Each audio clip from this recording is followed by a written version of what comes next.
दिखाएं।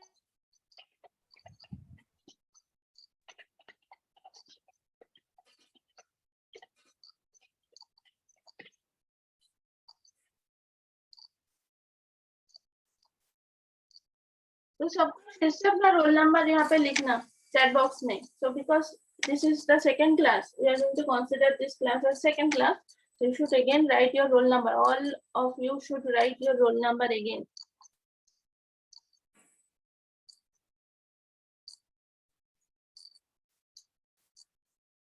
All of you should write your roll number again. पढ़ाई कर लाले काट दो.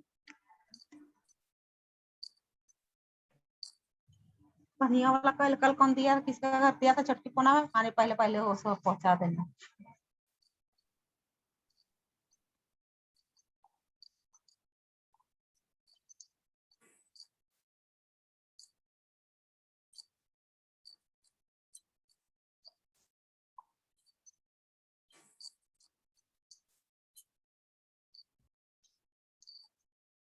ओके तो जैसे कि मैं बोल रही थी, all of you should write your roll number in the chat box. Okay, everyone should write your roll number in the chat box again for the second class.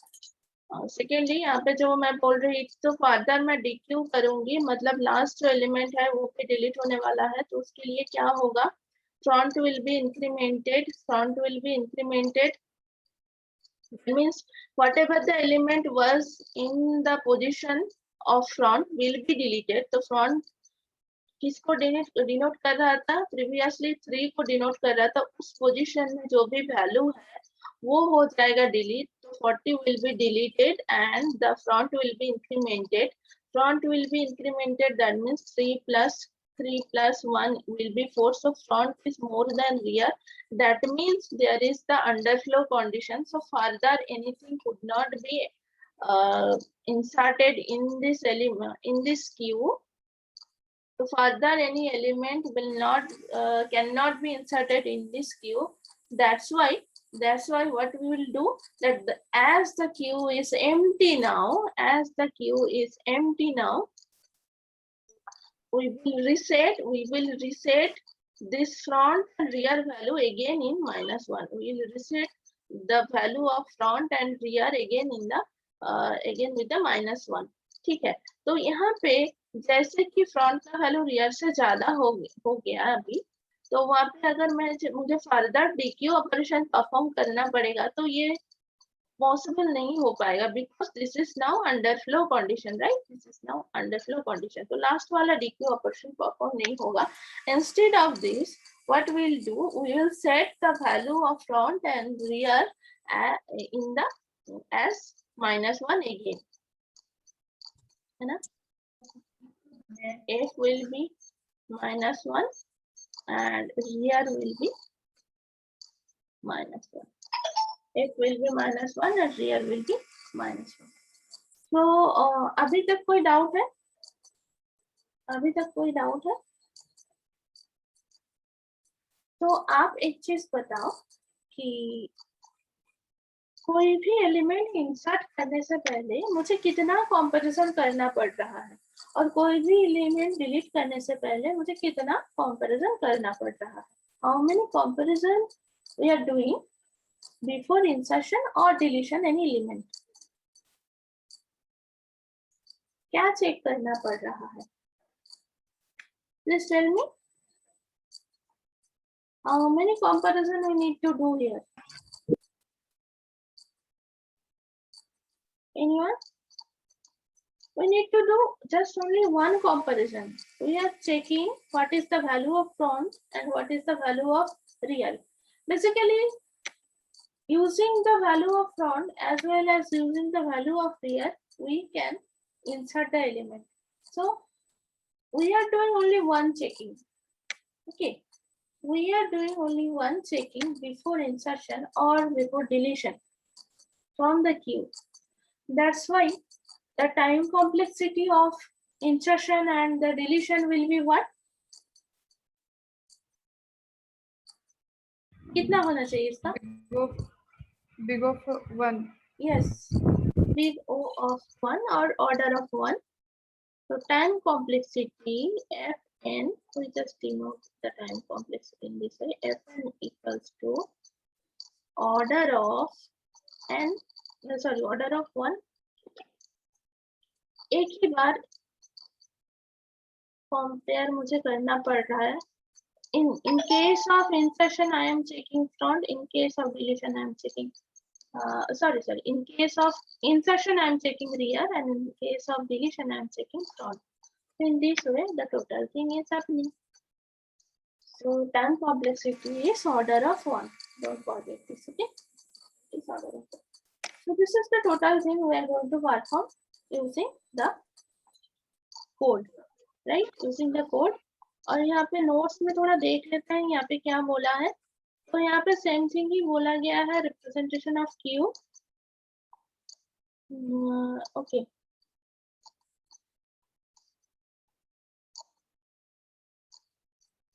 तो वही बोला गया है कि फ्रंट से डिलीट होता है. Before deletion we have to increment front end before insertion we have to increment the rear value. और it is saying that before deletion, after deletion we are incrementing this front, and whatever the element was in the position front we are deleting that element. That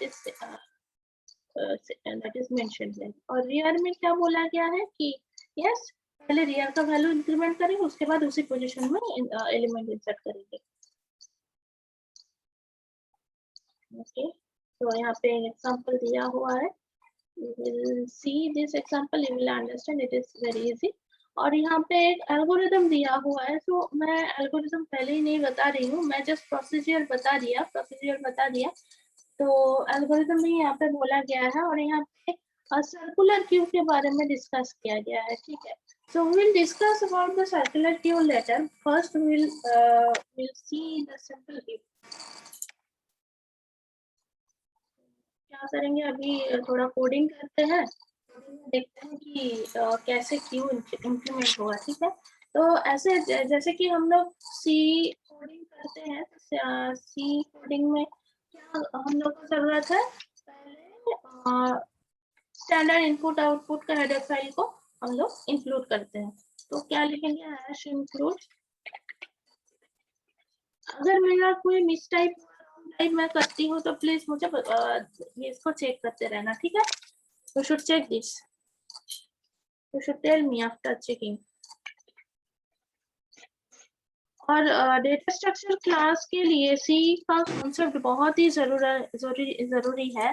तो ये जो array है, multi dimensional array है, फिर आपका structure हो गया, loop हो गया, कंडीशनल स्टेटमेंट हो गया, ये सारा चीज आपको क्लियर रखना है. फंक्शन तो बहुत ही इम्पोर्टेंट है. ये सारा चीज आप लोगों को, इसका जो कॉन्सेप्ट है ना, ये पूरा क्लियर रखना है. ठीक है,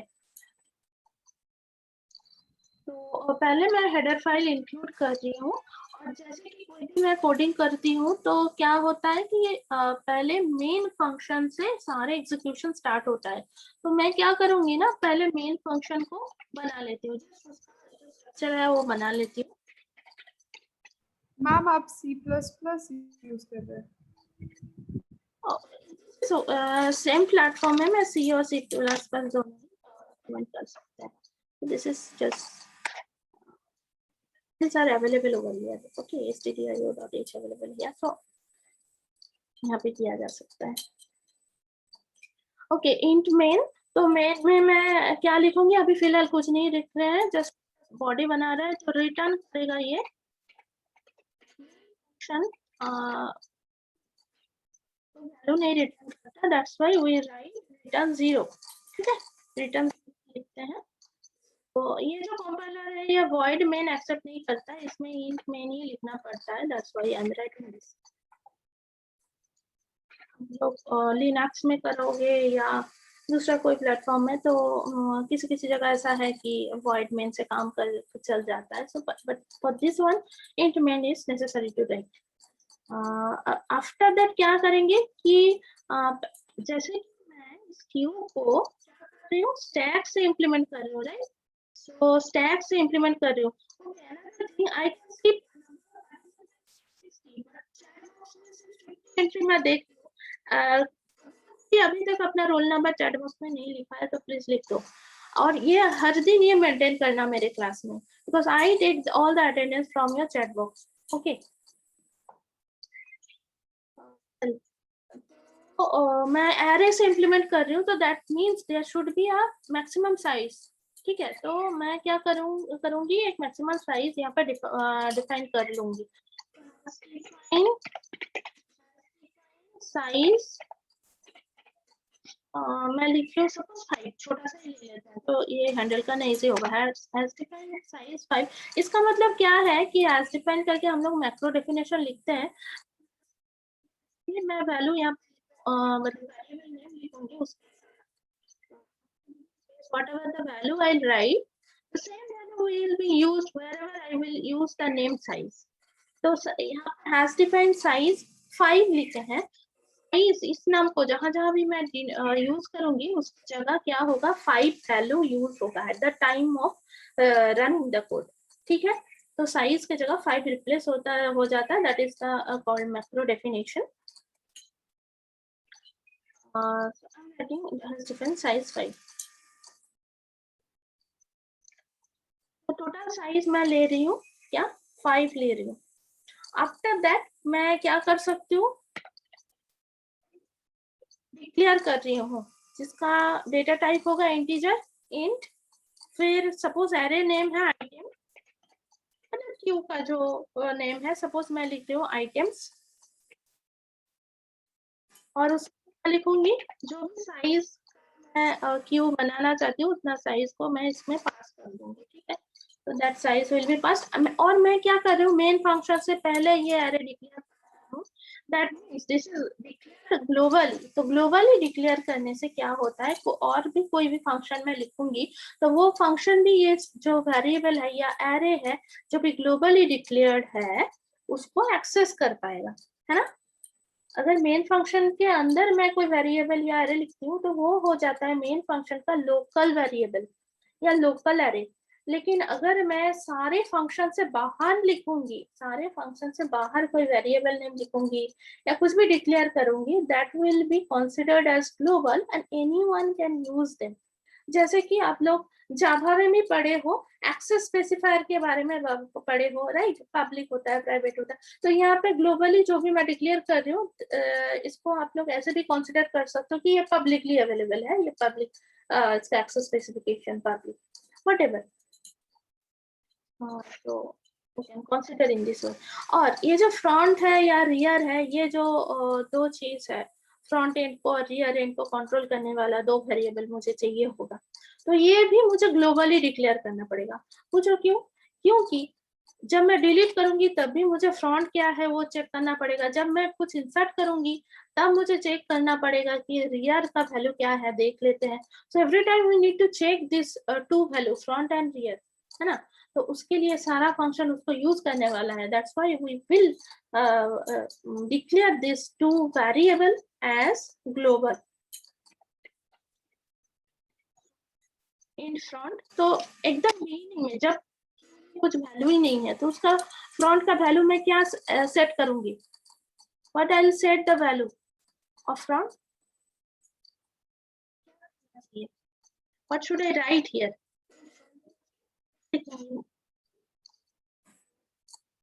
एकदम बिगिनिंग में इट शुड बी -1, क्योंकि कोई भी एरे का इंडेक्स 0 से स्टार्ट होता है, रे 0 से स्टार्ट होता है. तो मैं इसको 0 नहीं लिख सकती, उससे भी छोटा कुछ लिखना पड़ेगा. तो मैं -1 लिख दिया कि एक एलिमेंट डालने से ही फ्रंट इंक्रीमेंट होके 0 हो जाएगा और रियर भी इंक्रीमेंट होके 0 हो जाएगा. तो again int rear equal to -1. करना स्पेलिंग मिस्टेक मेरा हो रहा है कि नहीं. ओके, उसके बाद हम क्या करेंगे, तो मैं जो मेरा क्यू को कंट्रोल करने वाला 3 चीज है। एक है साइज होता है, साइज मुझे देखना पड़ेगा, तो साइज को मैं डिक्लेयर कर दिया, फ्रंट और रियर को भी डिक्लेयर कर दिया। अब क्या करेंगे, कौन सा फंक्शन लिखेंगे? तो फिलहाल हम लोग लिखते हैं कि फुल है कि नहीं, वो चेक करने के लिए जो ओवरफ्लो फंक्शन है उसको पहले लिख लेते हैं, दैट इज नेसेसरी। टाइम में एंड लिख रही हूँ, वैसे आप लोग वर्ड भी ले सकते हो, उस हिसाब से आपका कोड भी चेंज हो गया। Okay, it is not main के लिए मुझे रिटर्न टाइम इन लिखना पड़ता है, लेकिन बाकी सारा फंक्शन के लिए it is not necessary to take the in other way also.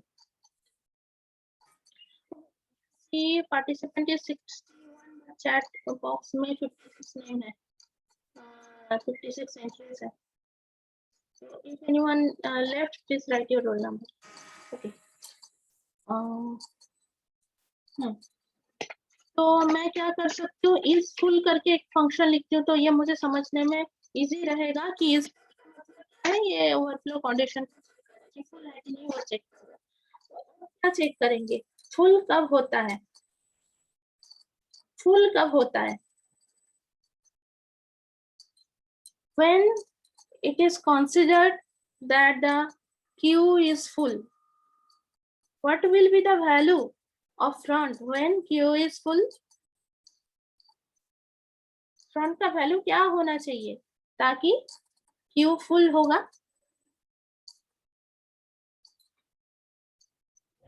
Front greater than rear. Rear तो अभी -1 है, ठीक है, रियर तो अभी -1 है। ऐसा नहीं कि मतलब क्या बोल सकते हैं, फुल के लिए मुझे रियर को चेक करना पड़ता है, राइट? तो क्या वैल्यू होना चाहिए फुल चेक करने के लिए? रियर जब मैक्सिमम साइज में पहुंच जाएगा, then it will be considered as full. when the rear will be at the maximum size, that means last location को पॉइंट कर रहा होगा, then it will be considered as full. तो मैं लिख रही हूँ if front के साथ रियर का कोई संबंध नहीं है, रियर का सॉरी मैं गलत बोला, फुल है कि नहीं वो चेक करने के लिए मुझे फ्रंट का हेल्प लेना नहीं पड़ेगा। जब मैं एम्प्टी है कि नहीं वो चेक करूंगी तब मुझे फ्रंट का हेल्प लेना पड़ेगा, ठीक है? तो उसके लिए मैं सिर्फ चेक करूंगी रियर। ओके, रियर लिखेंगे, रियर इक्वल्स टू क्या चेक करेंगे, इफ रियर इक्वल्स टू क्या लिखना चाहिए, साइज लिखूंगी या साइज -1 लिखूंगी?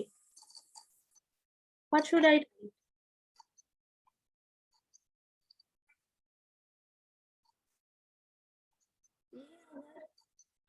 अरे का साइज आपका 4 होता है, that means the last index is 3, so I equals to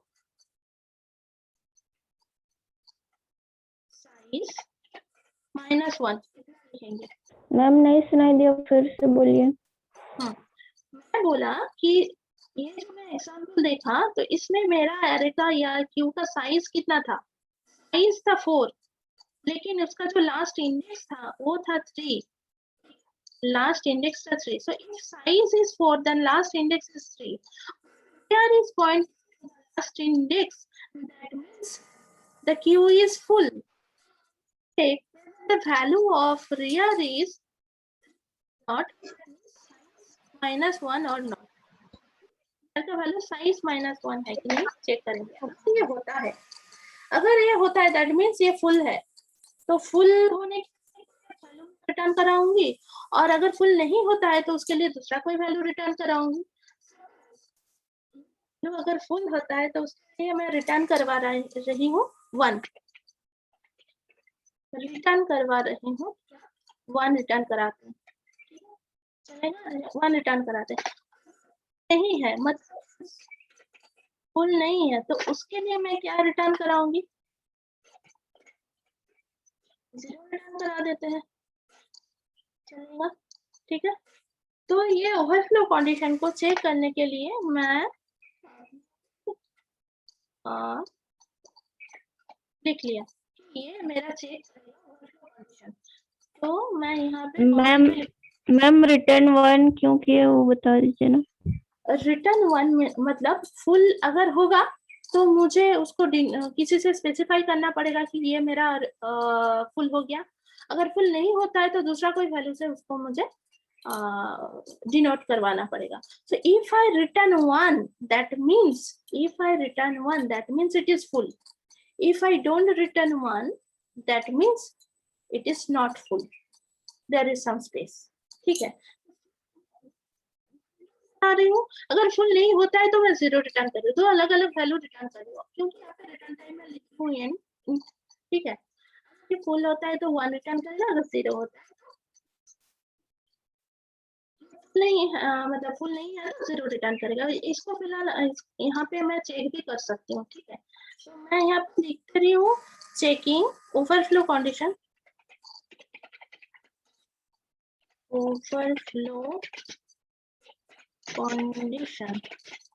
checking overflow condition. मैं यहाँ पे एक बार मेन फंक्शन में देख लेती हूँ इसको कॉल करके, is full.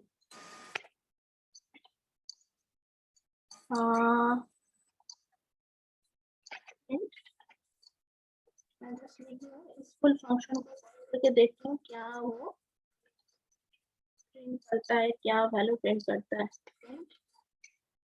%d comma is full, करते हैं क्या ये रिटर्न करता है, whether it will work or not, let's check.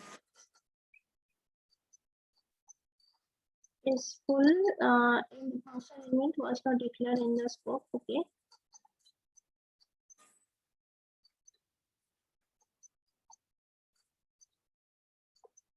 मैं यहाँ पे चुका is full equals to 1। और अभी फिलहाल रियल और फ्रंट का वैल्यू तो -1 से नहीं, तो मैं चेक इक्वल्स टू 0, देन मैं प्रिंट कर रही हूँ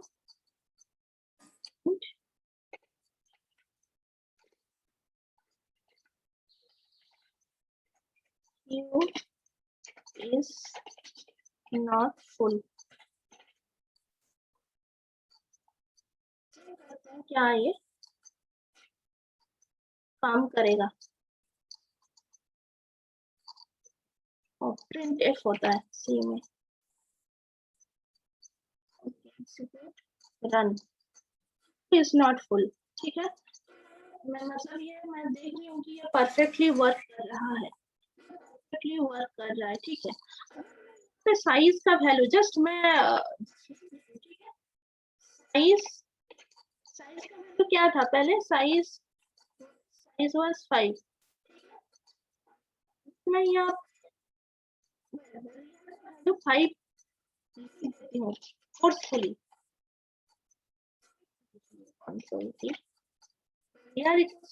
साइज, अगर मतलब साइज को रियल में अगर मैं असाइन करवा देती हूँ, फर्दर देखते हैं क्या होता है। इस फुल फंक्शन रिटर्न करता है, एग्जीक्यूट करते हैं, कंपाइल, एग्जीक्यूट, रन। क्यों इज नॉट फुल क्यों दिखा रहा है, एक मिनट रुको। रियल इक्वल टू साइज, तो रियल का वैल्यू फर्दर चेंज नहीं हुआ है, रियल इक्वल्स टू साइज में लिखता हूँ।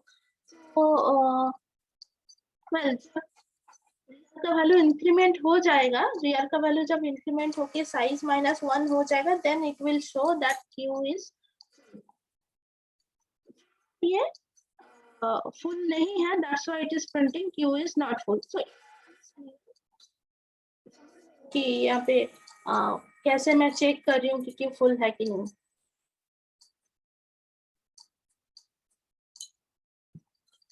तो ये पार्ट मेरा जरूरी नहीं है, मैं जस्ट ये दिखाने के लिए ये लिखा, कर दूंगी।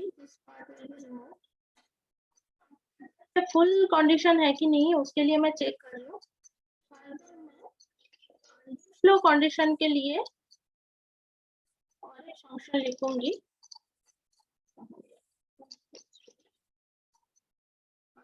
कंडीशन के लिए मैं लिखूंगी अंडरफ्लो कंडीशन, अंडरफ्लो कंडीशन। तो इसमें क्या फंक्शन लिख सकते हैं,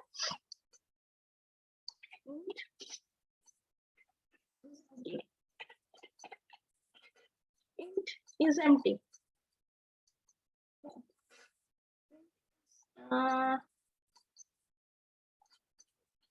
is empty करके एक फंक्शन में लिख रही हूँ।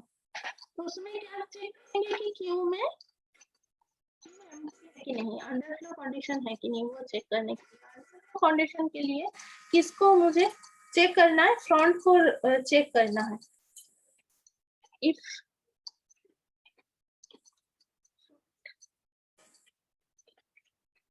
front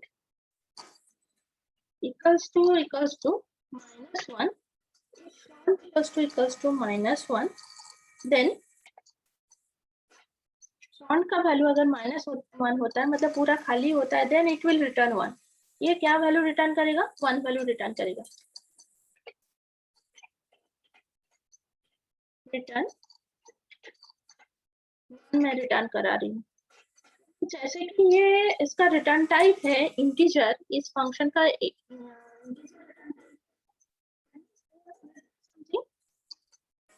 to the function from where this is empty will be called। ठीक है, तो जहां से is empty को कॉल करना, जहां से is empty फंक्शन कॉल होगा, वहां पे कुछ फंक्शन, कुछ वैल्यू रिटर्न करना है, because the return type of this function is integer। क्या वैल्यू रिटर्न करा है, फ्रंट अगर -1 से इक्वल हो जाता है, it will return 1, otherwise it will return else part I am writing। क्या रिटर्न कराएंगे, क्या रिटर्न करेंगे, रिटर्न 0 करा देते हैं। ओके, दो कंडीशन में चेक कर लिया, ओवरफ्लो अंडरफ्लो। ठीक है, तो डिलीशन ऑपरेशन करेंगे तो इज एम्प्टी फंक्शन को कॉल करेंगे चेक करने के लिए, और जब इंसर्शन ऑपरेशन करेंगे तब मैं इस फुल फंक्शन को कॉल करूंगी चेक करने के लिए, तभी मैं चेक करूंगी कि उसका वैल्यू भी क्या है। दोनों आई होगा आई थिंक। तो फर्दर मैं तो दो फंक्शन में लिख, फिर मैं क्या करूंगी, एन क्यू मतलब इंसर्शन, क्यू में इंसर्ट करने का जो फंक्शन है वो मैं लिखती हूँ। ठीक है, सो insertion,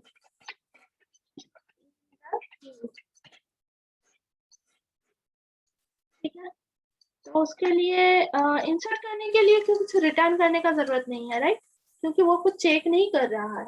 So it is doing some work, it is not checking anything but doing some work। तो इसके लिए मैं इसका रिटर्न टाइप void ही रखती हूँ, void रखती हूँ।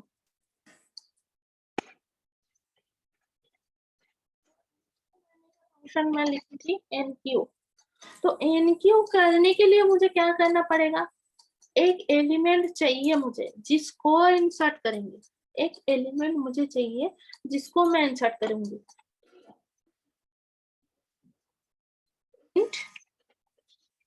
एलिमेंट, int एलिमेंट, ठीक है, जो एलिमेंट इस पास होगा उसी एलिमेंट को मैं क्यू में। तो दैट्स व्हाई मुझे यहाँ से अगर मेन फंक्शन से तो nq फंक्शन को मैं कॉल करूंगी, देन कैसे कॉल करना है, I will call the function name,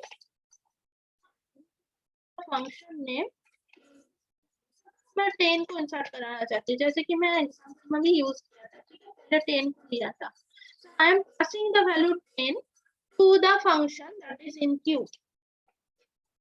ये वैल्यू मैं पास कर रही हूँ, NQ मैं 10 लिख दिया, अभी नहीं लिखने से नहीं चलता, but I wrote this, element में ले लिया, अभी मुझे इंसर्ट करना है क्यू में। तो कैसे इंसर्ट करेंगे, तो पहले चेक करना पड़ेगा क्यू खाली है या भर्ती है, तो वो फुल है कि नहीं चेक करने के लिए क्या करेंगे, मेरा पहले लिखा क्या होगा अगर ये फुल होता है? It will be, यहाँ पे क्या चेक करूंगी? इज फुल इक्वल्स टू क्या लिखेंगे? क्या होने से ये वर्ती होगा? If is full equals to क्या चेक करेंगे? बोलो। Hello, what should I write? I should write 1. If is full equals to 1, then यहाँ एक print statement दे देंगे।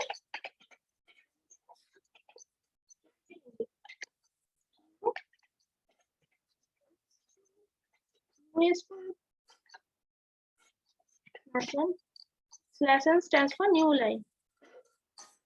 Print Q is full otherwise. If it is not true, then in the else में क्या लिखेंगे? else में लिखेंगे।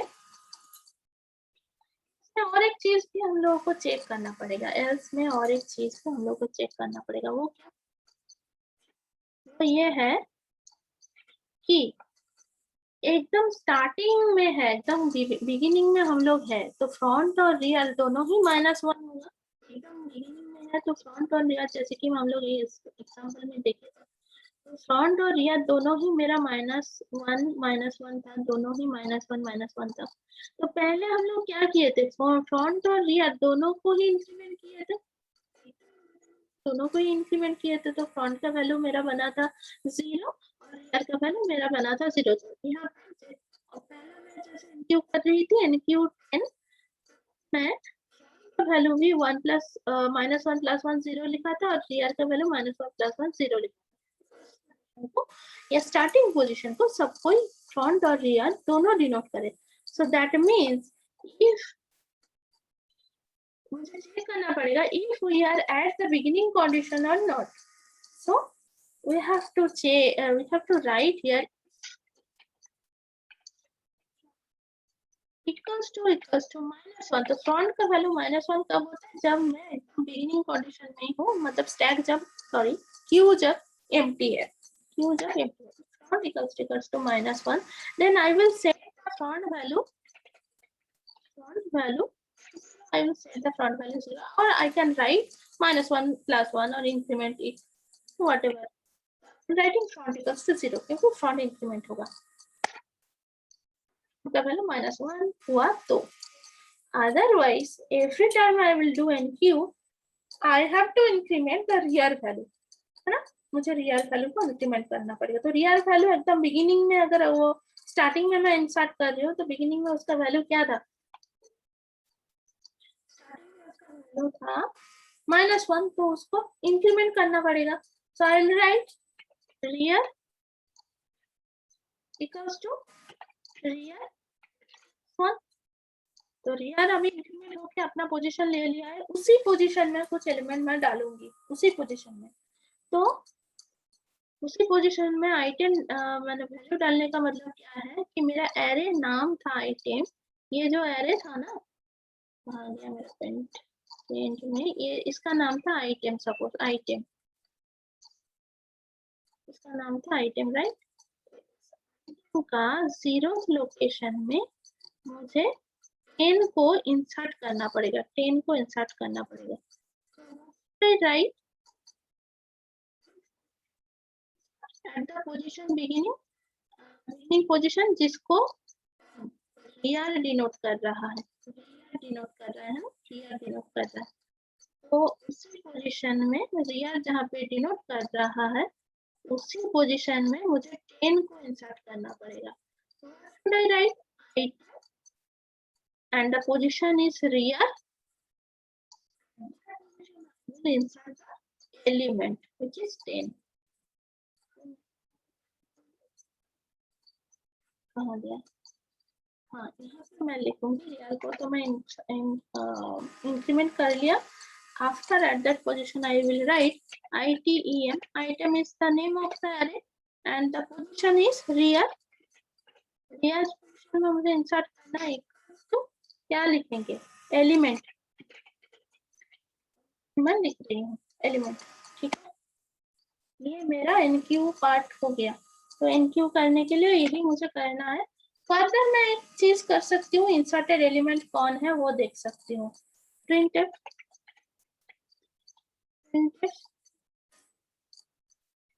लिख सकती हूँ, इंसर्टेड एलिमेंट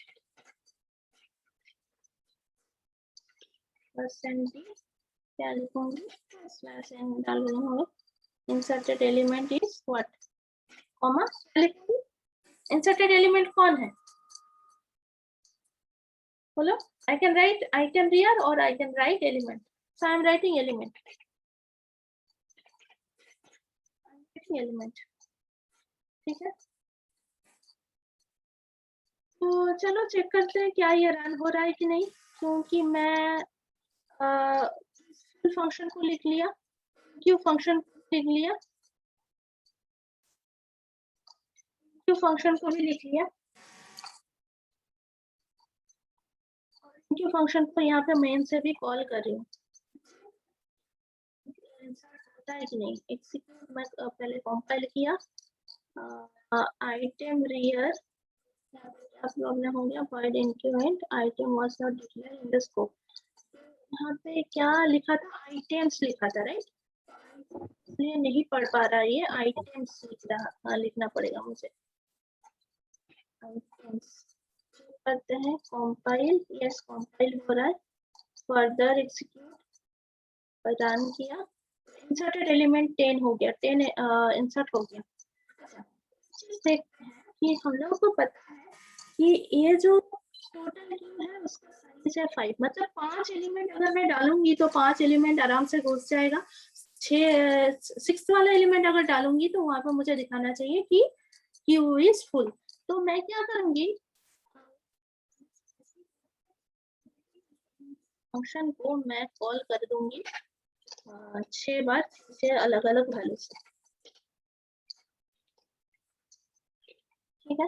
तो 10 ये हो गया मेरा 20, नेक्स्ट मैं ले रही हूँ 30, नेक्स्ट मैं ले रही हूँ 40, आफ्टर दैट 50, आफ्टर दैट 60। अभी डिलीशन नहीं कर रहे हैं, डिलीशन के बारे में कुछ नहीं देख रहे हैं, बस इतना ही देख रहे हैं।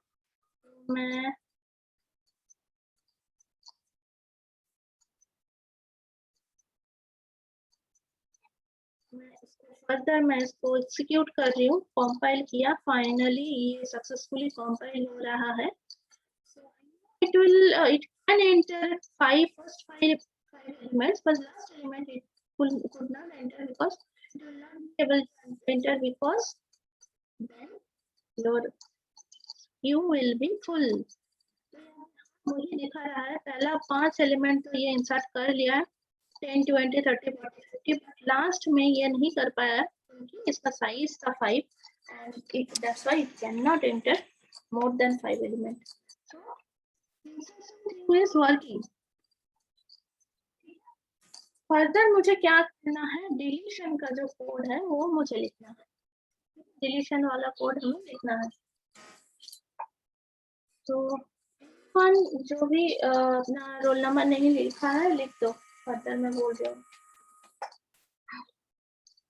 डिलीशन के लिए आई थिंक 1 मिनट बचा हुआ है, सो लेट्स चेक डिलीशन का फंक्शन में लिख सकती हूँ या नहीं, करते हैं। तो डिलीशन के लिए मैं ले रही हूँ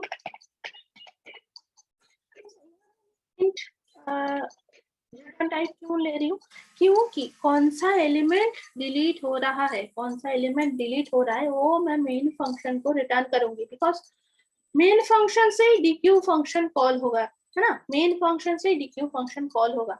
जैसे कि मैं एनक्यू करना चाहती हूँ या डीक्यू करना चाहती हूँ, सब यहाँ से कॉल करेंगे, तो कौन सा एलिमेंट मेरा डिलीट हो रहा है वो भी डीक्यू फंक्शन मुझे रिटर्न करेगा, that the value will be returned to the main function, after that I can print that value, ठीक है ना। तो इसलिए मैं डीक्यू फंक्शन